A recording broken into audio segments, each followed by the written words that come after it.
है वो सर्व मंगलकारी होता है। एक बार जब भोलेनाथ त्रिपुरासुर का वध करने जा रहे थे, तब गणेश भगवान उनके अंगूठे पर बैठे। तो गणेश भगवान ने जब सभी बोले कि राम इच्छा से, जब उनका अंगूठा दर्द करने लगा भोलेनाथ का, तो सब समस्त उस समय देवी देवता थे, ब्रह्मा जी, विष्णु आदि देवी देवता। उन्होंने बोला कि महाराज कारण क्या है, आप जब त्रिपुरासुर का वध नहीं कर पा रहे हैं? मैंने कि मेरा अंगूठे में दर्द हो रहा है। तो अंगूठा जब उन्होंने देखा तो उन पर गणपति बैठे। तो मैंने कि ये क्यों? तो मैंने कि वो तो वहाँ समस्त जो देवी देवताओं का गढ़ था, उन्होंने बोला कि महाराज प्रथम पूज्य गणेश जी हैं, पहले आप उनको आवाहित करें और पूजित करें, प्रतिष्ठित करें, तब आप जाके कार्य कोई सिद्ध कर सकते हैं। तब उसी दिन से फिर उन्होंने वो चतुर्थी जो है ना, गणेश चतुर्थी जो है, उस दिन चतुर्थी थी, जिस दिन त्रिपुरासुर का वध हुआ उस दिन चतुर्थी थी, और ये भाद्र शुक्ल पक्ष की चतुर्थी थी राम इच्छा से। तो वो जब त्रिपुरासुर के वध के बाद तब भोलेनाथ ने समस्त देवी देवताओं ने बोला कि जो गणेश चतुर्थी जो होती है, ये चतुर्थी जो होती है, इसी से गणेश जी का आवाहन होगा और आगमन होगा, और इनका 10 दिन पृथ्वी लोक पर, वैसे तो समस्त देवी देवताओं का ही डेरा हमेशा ही रहता है, लेकिन एक औपचारिकता रूप से जो हम अपना वेद मंत्रों द्वारा बुलाते हैं, क्योंकि जो मृत्यु लोक है ये मनुष्यों का लोक है, यहाँ तो देवी देवता बुलाने पर आते हैं। तो इसी प्रकार उन्होंने आश्वासन दिया और आशीर्वाद दिया गणेश जी को, भोलेनाथ ने, कि जब तक राम इच्छा से 10 दिन आप पृथ्वी लोक में रहेंगे। और अनंत चौदस आती है, जो कि जो पहला श्राद्ध पूर्णमासी का होता है उसके एक दिन पहले। तो राम इच्छा से उस दिन गणेश जी का जो उस दिन विदाई होती है, 10 दिन का उनका षोडशोपचार से पूजा, पंचामृत, दूध, दही, घी इत्यादि से 16 प्रकार से पूजा की जाएगी। सुबह शाम आरती वंदन किया जाएगा, स्तुति की जाएगी, और फिर उसके बाद हमारी जो माताएं बहनें हैं और भी जो भक्तजन हैं ये भजन गाएंगे। ऐसा इस प्रकार क्रम 10 दिन तक पूजा, आरती, भजन, कीर्तन का चलता है और चलता रहेगा। अब इस कार्यक्रम का आयोजन, मुख्य आयोजक हनुमान जी महाराज हैं। फिर उसके बाद हम समस्त सेवकगण हैं, चाहे वो साधु संत हो, चाहे कोई भगत हो, चाहे कोई मंडल हो, कोई भी हो, यहाँ हनुमान जी के चरणों में समस्त ये भक्तों द्वारा आयोजित और राम इच्छा से सहायता और समर्पण सेवा के द्वारा ये कार्यक्रम जो है फलीभूत होता है हर साल। और मैं गणेश भगवान से यही प्रार्थना करता हूँ कि हमारे शहर के, हमारे देश की जनता से यही प्रार्थना करता हूँ कि हर साल इसी प्रकार समस्त देवी देवताओं का पूजन करें, धर्म कर्म करें, गणेश जी की पूजा करें, 10 दिन उनका भजन पूजन करें। ऐसी ही सेवा करते रहें आप लोग, और आप लोगों के ऊपर, समस्त ग्रामवासियों, नगरवासियों के ऊपर गणेश भगवान की कृपा बनी रहे। जो भी भक्त यहाँ सेवा करते हों, चाहे आम से लेकर बड़े लोग हो, चाहे वो पॉलिटिकल हों, चाहे वो सोशल हों, चाहे वो राम इच्छा मेडिटेशन वाले हों, तो राम इच्छा सभी पर मैं हनुमान जी और गणेश भगवान से प्रार्थना करता हूँ कि जो भी भक्त यहाँ तन मन से जुड़े हैं उनकी हर मनोकामना पूर्ण करें और उनको आशीर्वाद दें। और इसी प्रकार हर साल अपने हर्षोल्लास से, जीवन में सुख दुख तो आते जाते हैं, सबके आते जाते हैं, लेकिन जो हमारा सनातन धर्म एक ऐसा धर्म है कि सर्वोच्च है। इस सनातन धर्म पर राम इच्छा से सभी को अपना अपना समय देकर और अपना तन मन, पहले धन बाद में आता है, हम कहते हैं तन मन। जब हम तन मन ही नहीं दे पाते हैं, धन तो दानी तो एक असुर भी होता है। हमें दानी नहीं बनना है, हमें सेवक बनना है। सेवक में सर्व गुण संपन्न होते हैं, तपस्या, त्याग, दान और सभी प्रकार की भावनाएं होती हैं, क्योंकि दानवीर और तपस्वी से बड़ा होता है सेवक। सेवक वो होता है जो सब कुछ अपना जो जिंदगी का बकवास है, एटीट्यूड, ईगो अलग रखकर, और चाहे हमारी आपकी आपस में बनती है या नहीं बनती है, वो मंदिर के बाहर है। वो कोई आप पॉलिटिकल हो, चाहे सोशल हो, चाहे आप कोई बड़े अधिकारी हो, मिनिस्टर हो, उससे कोई लेना देना नहीं। आपकी जो भी वार्तालाप है, आपकी जो घर गृहस्थी के जो आचार विचार के जीवन व्यवहार हैं, वो यहाँ नहा होकर वो अपने सड़क पर होते हैं। क्योंकि हमारे यहाँ एक सिद्धांत रखा गया है सनातन धर्म में कि ये सड़क पर जा रही है, इसका अपन क्या बोलेंगे, जनता जा रही है। क्या बोलते हैं? जनता। और जो इस गेट के अंदर आ गया वो जनता से हो गया भगत। अपन ये नहीं कहेंगे मंदिर में कि जनता आ रही है, ये कहेंगे राम इच्छा से मंदिर में भक्त लोग आ रहे हैं। ये तो नहीं कह सकते कि अपन जनता आ रही है, कहा किसी ने आज तक। तो इसलिए हमें जनता न बन के भगत बनना चाहिए, सेवक बनना चाहिए।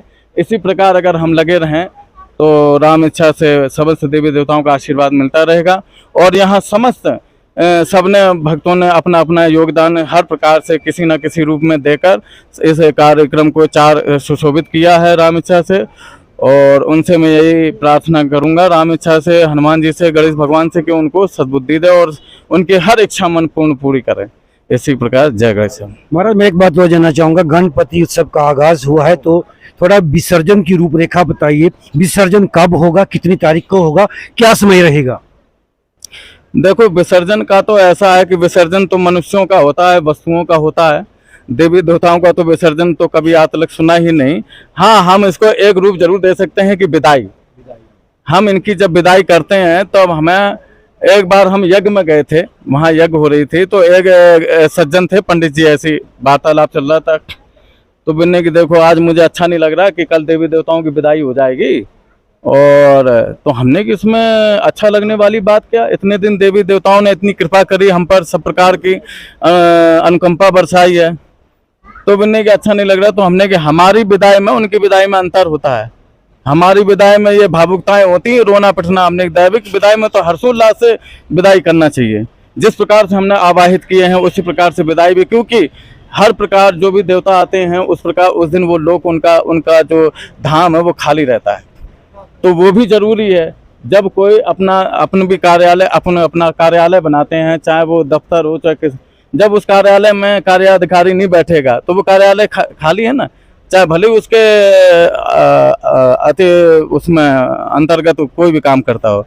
तो इसी प्रकार विसर्जन नहीं, इसको विदाई कहेंगे। और इसका हमने रूपरेखा रखा है राम इच्छा से, क्या नाम की, जिया संगम। तो 11 बजे यहाँ से निकलेंगे और 11 बजे के बाद भंडारा चालू हो जाएगा। भंडारा भी है उस दिन, गणेश भगवान का विदाई के उसमें उपलक्ष्य में 10 दिन का जो अनुष्ठान होगा। हमारे आचार्य जी आए हैं चंसारी से, भालचंद जी। तो यही अधिकतर हमारे मंदिर के सभी जो दैविक कार्य हैं यही संभालते हैं, और हमारी अनुपस्थिति में भी सब प्रकार की व्यवस्था भी ये संभालते हैं। तो यही अभी प्राण प्रतिष्ठा करवाएंगे और 10 दिन तक ऐसी षोडशोपचार, जिस प्रकार हम आचार्य जी मार्गदर्शन करेंगे उसी प्रकार हम पूजा पाठ करेंगे प्रतिदिन। और 10वें दिन 28 तारीख को, उस दिन अनंत चतुर्दशी है, आप 28 तारीख मानिए। 28 तारीख को भगवान का, गणेश भगवान का षोडशोपचार से पूजा करके, आरती बंदन करके फिर उनकी विदाई होगी।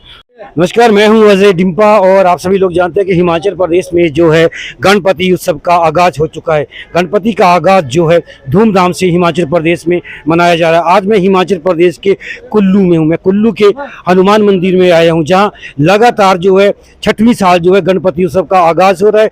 जो यहाँ के महंत लोग हैं जिन्होंने मंदिर में जो है हर साल गणपति उत्सव करने का ये आयोजन किया हुआ है, जिसमें स्थानीय जो युवक मंडल है और जो स्थानीय जनता है वो भी यहाँ पे सहयोग करती है। और गणपति उत्सव का आगाज लगातार यहाँ पे हो रहा है। तो मैं कहना चाहूँगा, गणपति उत्सव, गणपति वो एक रूप है। जब भी कोई शुभ कार्य होता है तो सबसे पहले श्री गणपति भगवान जी का जो है गुणगान होता है, उनकी पूजा अर्चना होती है, तब उसके पश्चात जो है जो भी शुभ कार्य होते हैं वो किए जाते हैं। तो हमारे सबसे पहले आपका नाम?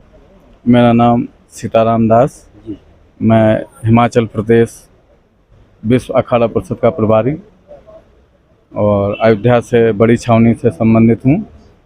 तो हनुमान जी महाराज की कृपा से है वो सर्व मंगलकारी होता है। एक बार जब भोलेनाथ त्रिपुरासुर का वध करने जा रहे थे, तब गणेश भगवान उनके अंगूठे पर बैठे।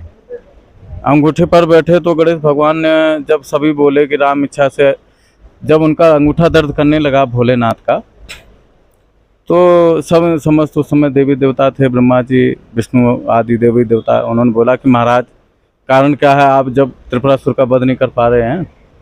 मैंने कि मेरा अंगूठे में दर्द हो रहा है। तो अंगूठा जब उन्होंने देखा तो उन पर गणपति बैठे। तो बोलने की ये क्यों? तो बोलने के तो वहाँ समस्त जो देवी देवताओं का गढ़ था, उन्होंने बोला कि महाराज प्रथम पूज्य गणेश जी हैं, पहले आप उनको आवाहित करें और पूजित करें, प्रतिष्ठित करें, तब आप जाके कार्य कोई सिद्ध कर सकते हैं। तब उसी दिन से फिर उन्होंने वो चतुर्थी जो है ना, गणेश चतुर्थी जो है, उस दिन चतुर्थी थी जिस दिन त्रिपुरासुर का वध हुआ। उस दिन चतुर्थी थी और ये भाद्र शुक्ल पक्ष की चतुर्थी थी राम इच्छा से। तो वो जब त्रिपुरासुर के वध के बाद तब भोलेनाथ ने उस समस्त देवी देवताओं ने बोला कि जो गणेश चतुर्थी जो होती है, ये चतुर्थी जो होती है, इसी से गणेश जी का आवाहन होगा और आगमन होगा और इनका 10 दिन पृथ्वी लोक पर, वैसे तो समस्त देवी देवताओं का ही डेरा हमेशा ही रहता है, लेकिन एक औपचारिकता रूप से जो हम अपना वेद मंत्रों द्वारा बुलाते हैं, क्योंकि जो मृत्यु लोक है ये मनुष्यों का लोक है, यहाँ तो देवी देवता बुलाने पर आते हैं। तो इसी प्रकार उन्होंने आश्वासन दिया और आशीर्वाद दिया गणेश जी को, भोलेनाथ ने, कि जब तक राम इच्छा से 10 दिन आप पृथ्वी लोक में रहेंगे। और अनंत चौदस आती है जो पहला श्राद्ध पूर्णमासी का होता है उसके एक दिन पहले।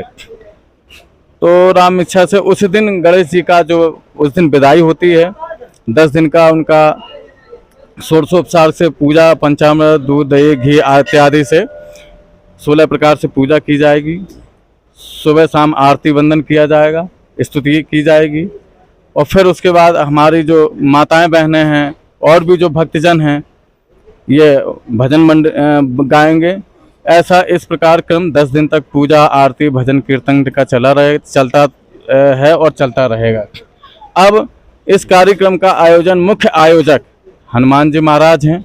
फिर उसके बाद हम समस्त सेवकगण हैं, चाहे वो साधु संत हो, चाहे कोई भगत हो, चाहे कोई मंडल हो, कोई भी हो, यहाँ हनुमान जी के चरणों में समस्त ये भक्तों द्वारा आयोजित और राम इच्छा से सहायता और समर्पण सेवा के द्वारा ये कार्यक्रम जो है फलीभूत होता है हर साल।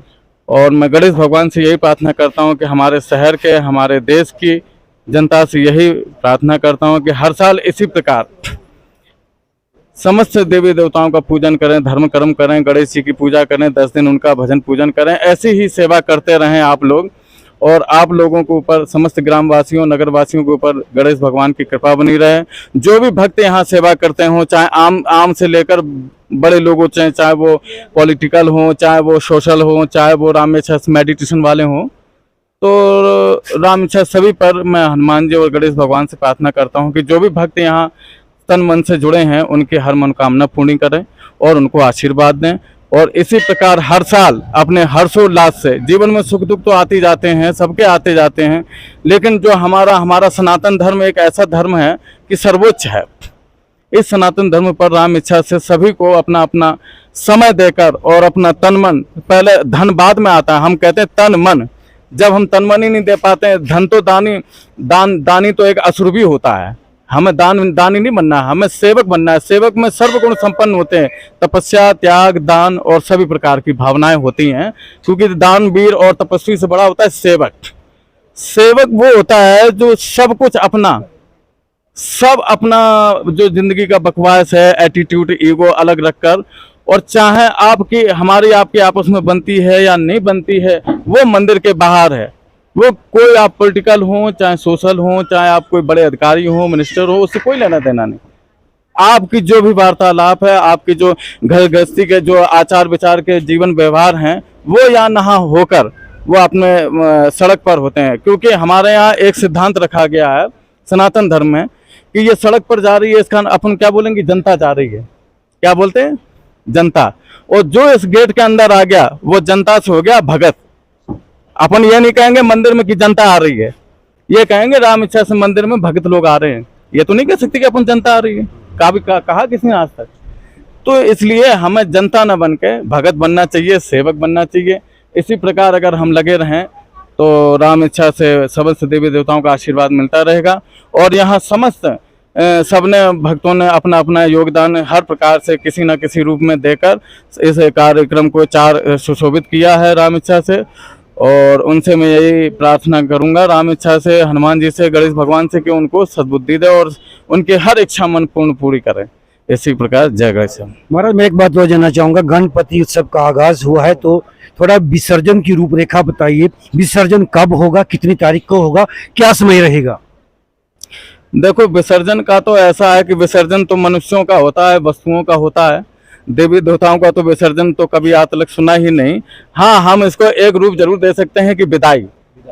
हम इनकी जब विदाई करते हैं तो हमें, एक बार हम यज्ञ में गए थे, वहाँ यज्ञ हो रही थी, तो एक सज्जन थे पंडित जी, ऐसी वार्तालाप चल रहा था, तो बोलने की देखो आज मुझे अच्छा नहीं लग रहा कि कल देवी देवताओं की विदाई हो जाएगी, और तो हमने कि इसमें अच्छा लगने वाली बात क्या, इतने दिन देवी देवताओं ने इतनी कृपा करी हम पर, सब प्रकार की अनुकंपा बरसाई है, तो बोलने की अच्छा नहीं लग रहा। तो हमने कि हमारी विदाई में उनकी विदाई में अंतर होता है, हमारी विदाई में ये भावुकताएं होती है, रोना पिटना, हमने दैविक विदाई में तो हर्षोल्लास से विदाई करना चाहिए, जिस प्रकार से हमने आवाहित किए हैं उसी प्रकार से विदाई भी, क्योंकि हर प्रकार जो भी देवता आते हैं उस प्रकार उस दिन वो लोग उनका जो धाम है वो खाली रहता है, तो वो भी जरूरी है। जब कोई अपना भी कार्यालय अपना कार्यालय बनाते हैं, चाहे वो दफ्तर हो चाहे किस, जब उस कार्यालय में कार्याधिकारी नहीं बैठेगा तो वो कार्यालय खाली है ना, चाहे भले उसके अति उसमें अंतर्गत कोई भी काम करता हो। तो इसी प्रकार विसर्जन नहीं, इसको विदाई कहेंगे। और इसका हमने रूपरेखा रखा है राम इच्छा से, क्या नाम की, जिया संगम। तो 11 बजे यहाँ से निकलेंगे और 11 बजे के बाद भंडारा चालू हो जाएगा। भंडारा भी है उस दिन, गणेश भगवान का विदाई के उसमें उपलक्ष्य में 10 दिन का जो अनुष्ठान होगा। हमारे आचार्य जी आए हैं चंसारी से, भालचंद जी, तो यही अधिकतर हमारे मंदिर के सभी जो दैविक कार्य हैं यही संभालते हैं, और हमारी अनुपस्थिति में भी सब प्रकार की व्यवस्था भी ये संभालते हैं। तो यही अभी प्राण प्रतिष्ठा करवाएंगे और 10 दिन तक ऐसी षोडशोपचार जिस प्रकार हम आचार्य जी मार्गदर्शन करेंगे उसी प्रकार हम पूजा पाठ करेंगे प्रतिदिन। और 10वें दिन 28 तारीख को, उस दिन अनंत चौदस है, आप 28 तारीख मानिए, 28 तारीख को भगवान का, गणेश भगवान का षोडशोपचार से पूजा करके आरती बंदन करके फिर उनकी विदाई होगी। और सभी भक्तों का निकलेगा उनका जलसा, रैली, जो भी बोलते हैं आप लोग, भक्तों शोभा यात्रा। शोभा यात्रा तो राम इच्छा से अब है, विदाई यात्रा भी कह सकते हैं इसको, विसर्जन और हाँ, तो शोभा यात्रा। तो जो भी भक्त हैं जो राम इच्छा से अपने अपनी गाड़ी के अपने अपने निजी साधन से जाएंगे और जा सकते हैं। इसी प्रकार ये सब प्रकार कार्यक्रम चलता रहता है। बाढ़ बहुत आई इस बार, हनुमान जी का बहुत बड़ा चमत्कार रहा, क्या कहना चाहेंगे? देखो ऐसा है, हनुमान जी के चमत्कार की बात तो हम कुछ कह ही नहीं सकते हैं, क्योंकि चारों युग प्रताप तुम्हारा। तो चारों युग क्या है कि साधु संत के तुम रखवारे, असुर कंदन राम दुलारे। और दूसरी बात यह है कि राम नहीं आए थे इस धरती पर तब भी हनुमान जी थे, और राम जी अपने धाम को चले गए हैं तब भी हनुमान जी हैं। मैं मेसो सिंह जी का एक मैंने इंटरव्यू किया, उसमें मेसो सिंह जी ने मेरे को कहा कि अगर हनुमान जो रामशिला में विराजमान है, इस बाजार को, इस सड़क को बचाने में सबसे बड़ा जो अगर कृपा रही वो रही हनुमान शिला की। अगर हनुमान शिला नहीं होती तो शायद कुछ भी होता। ये उन्होंने बहुत सही कहा, उनका कथन सत्य है, क्योंकि ये जो रामशिला है, ये रामशिला जो है आपने यहाँ करा होगा कि जो फयारी जी महाराज थे उन्होंने इसका नामकरण रामशिला रखा है, क्योंकि यहाँ राम जी जो वशिष्ठ कुंड है ना, राम जी यहाँ अश्वमेध यज्ञ के समय आए थे एक बार और यहाँ रुके थे, एक रात यहाँ रुके, तब जाके वशिष्ठ जी को ले गए थे अश्वमेध में यहाँ से, मनाली से। तो उस प्रकार राम इच्छा से पहले के महात्मा तो आप जानते हैं त्रिकालदर्शी भी थे, उन्होंने देखा कि इस शिला का महत्व क्या है, कैसा है। तो फुआरी जी महाराज जो हमारे गलता गद्दी के थे, जयपुर से, कृष्णदास जी नाम उनका नाम था। आपने स्थानीय भाषा में यहाँ लोग फुआरी बाबा बोलते हैं, उनका शुद्ध नाम है पहारी जी महाराज, जो दूध का पान करते हैं, पैमाने दूध से पान करते थे। तो राम इच्छा से तब उन्होंने ये रामशिला रखा। और ये बात महेश्वर सिंह जी ने राम इच्छा बहुत अच्छी कही है कि ये रामशिला ही हमारे पूरे बाजार को और शहर को बचाती है। यद्यपि लेकिन कुछ लोगों की धारणाएं फिर भी यहाँ से कुंठित हो जाती हैं, जबकि ऐसा नहीं होना चाहिए, क्योंकि धारणाएं तो सबके, हमारे परिवार सबके कोई ना कोई किसी से जुड़ा है। इसीलिए ये हनुमान जी महाराज की कृपा से सब ये बचता है। उनका कथन से तो रघुनाथ जी और हनुमान जी हैं, तो फिर चिंता कह गए। एक बार हमारे साधु संत बोलते हैं कि तेरे सिर पर सीता राम, फिकर फिर क्या करना, तेरे बनेंगे बिगड़े काम, फिकर फिर क्या करना। तो इस प्रकार तो हनुमान जी महाराज हैं। हनुमान जी महाराज जब लक्ष्मण प्राणदाता हैं और सीता शोक विनाशन है, तो फिर उनके चमत्कार की कोई हम तुलना नहीं कर सकते, उनकी कृपा का ही हम बात कर सकते। बस एक बहुत अच्छा इतिहास बताया पूरा गणपति उत्सव को लेके, हनुमान मंदिर के बारे में कि क्या रूपरेखा रही वो भी बताया। चलिए कुछ और लोग खड़े में उनसे बात, गणपति उत्सव का ऊपर क्या कहना चाहेंगे शॉर्टली? मैं तो क्या कहूँगा, बोलिए कुछ भी। हम ये जो गणपति उत्सव है हम 5-6 सालों से यहाँ मंदिर में मना रहे हैं और हम चाहते हैं कि कोई भी सब लोग धर्म के, अपने धर्म के, सनातन धर्म के सब लोग यहाँ आएँ और जो भी है पूजन अर्चना जो भी है वंदना और सब कीर्तन वगैरह करें। कोई इसमें ईर्ष्या द्वेष वाली बात नहीं है, ये एक धर्म के कार्य हैं, सब इस लोग अपना कार्य करें। तो साहब का भक्तजनों में काफ़ी उत्साह है और आप देख सकते हैं पंडाल, आप देख सकते हैं यहाँ पे श्रद्धालु जन बैठे हैं, भजन कीर्तन चला हुआ है। तो वह भजन का जो दौर है वो भी यहाँ पे लगातार चला हुआ है। आप देख सकते हैं हनुमान मंदिर में जो है भजन कीर्तन का दौर चला हुआ है। तो आप देख सकते हैं जिस प्रकार से लोगों में आस्था भरी हुई है वो किस प्रकार से दर्शाती है कि आज भी सनातन धर्म जो है लोग उसको धूमधाम से मनाने में लगे हुए हैं।